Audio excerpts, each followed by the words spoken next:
ఆ రోజే నా జీవితంలో పెద్ద అడ్వెంచర్ మొదలైంది. అడవి నిశ్శబ్దంలో ఓ అపూర్వమైన కాంతి నన్ను తనవైపు లాగేసింది.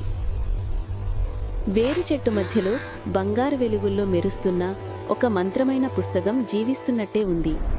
నేను తాకగానే పుస్తకం ఒక్కసారిగా తెరుచుకుని ఆకాశం వైపు కాంతిని విసిరింది. ఆ కాంతిలోంచి బంగారు పక్షి బయటకు వచ్చి, నిన్నే ఎంచుకున్న అర్జున అని చెప్పింది. కాని అదే క్షణంలో చీకటి రూపం నా వెనకాల నిలిచింది. నా భయంతో పెరిగే దుష్ట నీడ. పరిగెత్తాను, కాని అది నా నీడలా నన్ను వెంటాడింది. అప్పుడు చూశాను, నేలమీద పడి ఉన్న ఆ చివరి పేజీని. దాన్ని సంపాదించడమే నా పరీక్ష. భయపడితే అది గెలుస్తుంది, ధైర్యం చేస్తే నేను గెలుస్తాను అనుకున్నా.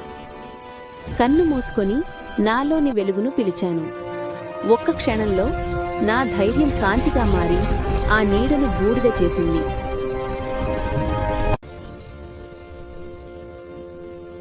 పుస్తకం నెమ్మదిగా మూసుకుంది. నిజమైన మంత్రం పుస్తకంలో కాదు, మన హృదయంలోనే ఉందని నేర్పి వెళ్ళిపోయింది.